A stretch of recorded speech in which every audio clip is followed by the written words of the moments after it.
Le monde est depuis longtemps spectateur d'un conflit qui semble sans issue, le conflit israélo-palestinien. Deux peuples, deux histoires qui se croisent, qu'il faille absolument connaître. Il s'agit d'un conflit beaucoup trop banalisé au point de devenir normal pour les non-concernés, une réalité dramatique qui perdure. Qu'est-ce qui s'est passé? Ne sont-ils pas descendants d'un même père? Comment a-t-on pu en arriver là?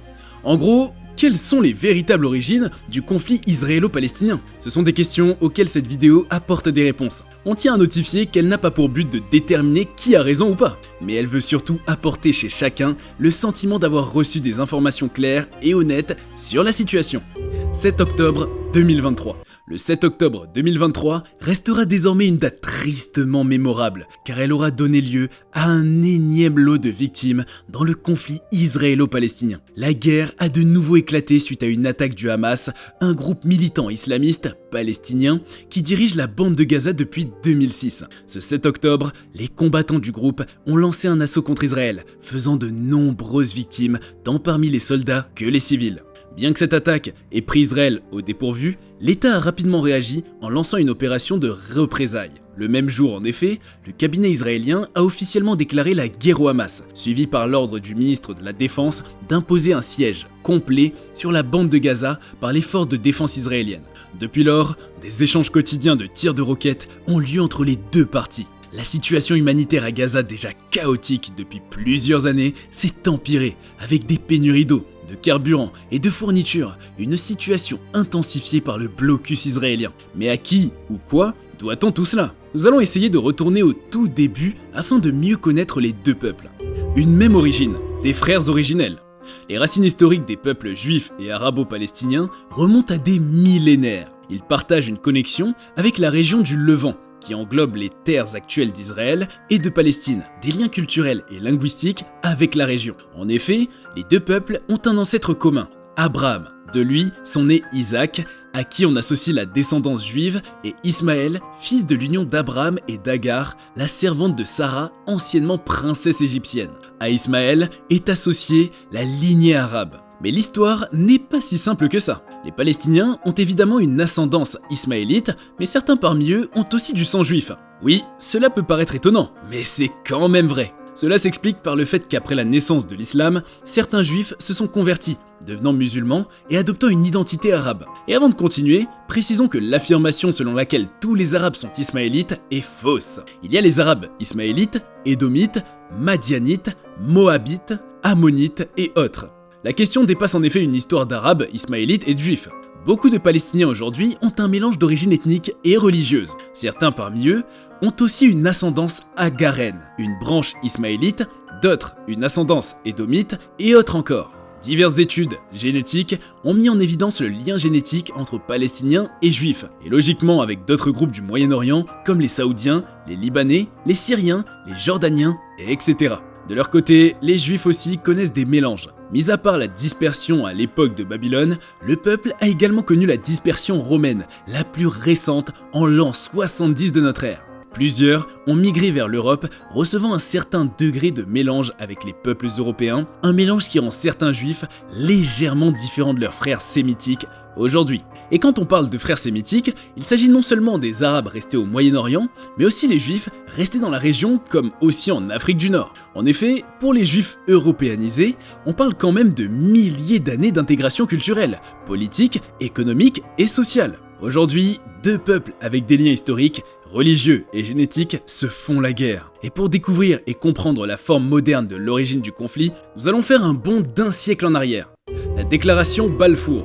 Il y a plus de 100 ans, siècles en arrière, précisément le 2 novembre 1917, en pleine Première Guerre mondiale, Arthur James Balfour, alors ministre britannique des Affaires étrangères, écrit une lettre à Lionel Walter Rothschild, figure de proue de la communauté juive britannique. Dans la courte lettre de seulement 67 mots, connue sous le nom de Déclaration Balfour, le ministre promettait d'établir en Palestine un foyer national pour le peuple juif, ce qui était alors le but même du sionisme.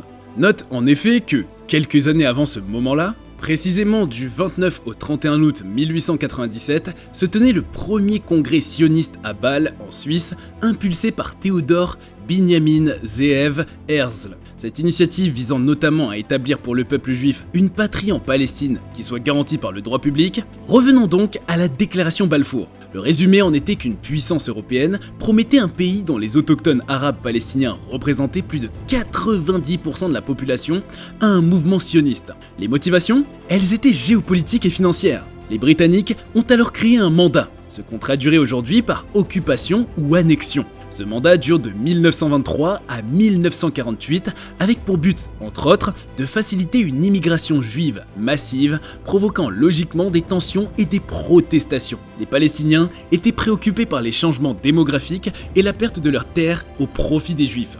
Mais par souci de mettre les choses dans leur contexte, il faudrait préciser que de l'autre côté, la communauté juive, sémitique à l'origine mais qui s'est déplacée vers l'Occident, subissait un antisémitisme grandissant en Europe. Et c'est ce que Theodor Herzl avait compris en convoquant le premier congrès sioniste.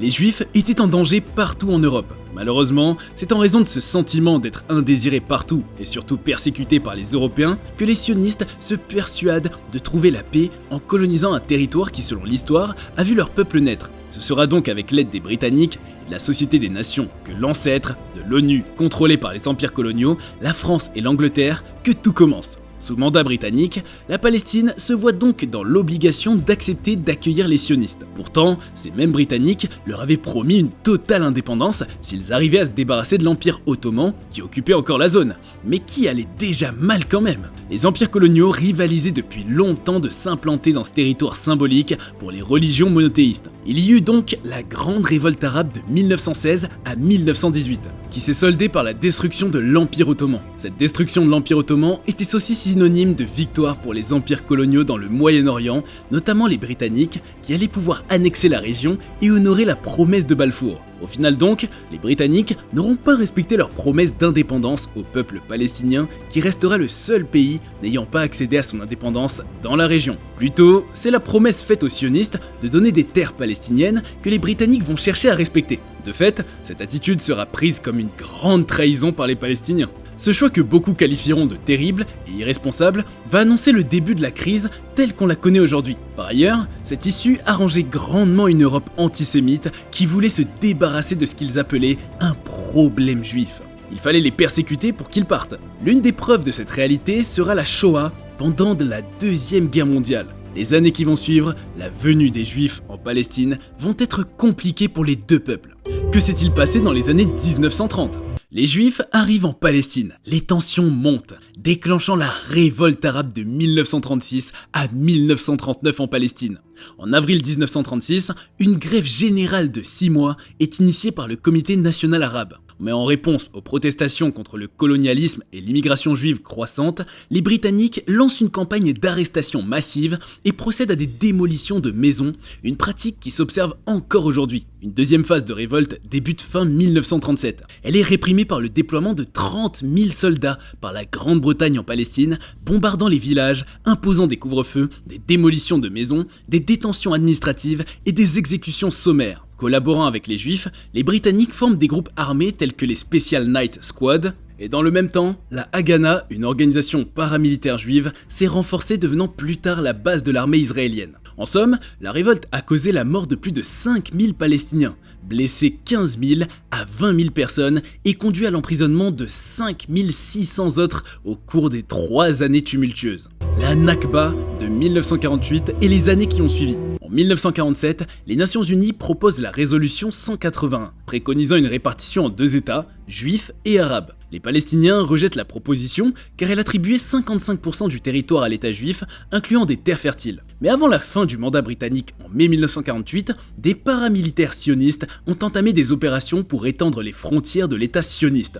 C'était le début de la Nakba, terme arabe désignant l'expulsion de centaines de milliers de Palestiniens de leur foyer d'origine. En effet, en avril 1948, le massacre de plus de 100 Palestiniens à Deir Yassin a marqué le début de cette période. De 1947 à 1949, plus de 500 localités palestiniennes ont été détruites, entraînant la mort de plus de 15 000 Palestiniens et plus de 750 000 Palestiniens chassés. Entre-temps, le 15 mai 1948, Israël a été proclamé, marquant le début de la première guerre israélo-arabe qui prendra fin en janvier 1949 par un armistice entre Israël et l'Égypte, le Liban, la Jordanie et la Syrie. Après la création d'Israël, 150 000 Palestiniens vécurent sous occupation avant d'obtenir la citoyenneté. En 1967 aura lieu la guerre des 6 jours, entraînant une Nazca, un deuxième grand déplacement. Des colonies furent établies, créant un système discriminatoire favorisant les Juifs aux dépens des Palestiniens sous occupation militaire. Et ce n'est pas tout. Les deux intifadas séparées par les années d'Oslo. Intifada est un terme couramment utilisé pour décrire les soulèvements palestiniens contre l'occupation israélienne.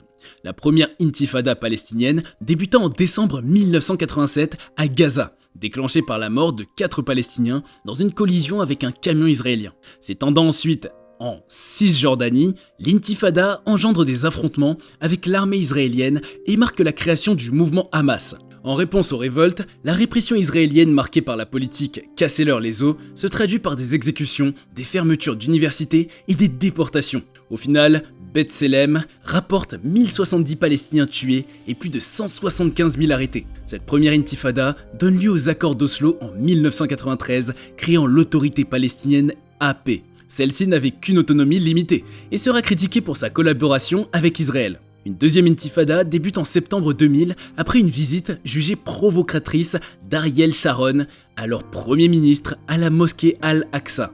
Les affrontements qui s'ensuivent conduisent à une réoccupation israélienne, la construction de colonies et d'un mur de séparation. Ces actions ont en effet eu des conséquences sévères sur l'économie et les infrastructures palestiniennes. Les colonies juives, en violation du droit international, ont d'ailleurs considérablement augmenté depuis les accords d'Oslo. La deuxième finit en 2005 après la mort de Yasser Arafat, leader de l'Organisation de libération de la Palestine. La division palestinienne et le blocus de Gaza. En 2007, le Hamas est aux commandes de l'État palestinien d'Israël et impose un blocus à Gaza, justifié par des accusations de terrorisme contre le Hamas. Depuis, Gaza a subi 4 assauts israéliens majeurs en 2008, 2012, 2014 et 2021, entraînant des pertes humaines, des destructions massives et des difficultés de reconstruction en raison du blocus israélien. L'assaut de 2008 a impliqué l'utilisation d'armes internationalement interdites telles que le gaz phosphoreux. En 2014, l'opération Bordure protectrice a fait en moins de 50 jours plus de 2100 Palestiniens tués, dont 1462 civils et près de 500 enfants. Plus de 20 000 maisons ont été détruites et plus d'1 demi-million de personnes ont été déplacées. Aujourd'hui encore, ce conflit continue de faire des victimes, et tout ça sous les yeux du monde. Les puissances et les organisations ne prennent pas de décision et préfèrent même choisir un camp ou l'autre. Pourtant, à l'heure actuelle, seules les victimes comptent. Seul le désir et la volonté de préserver notre sens d'humanité fera sortir de cette impasse.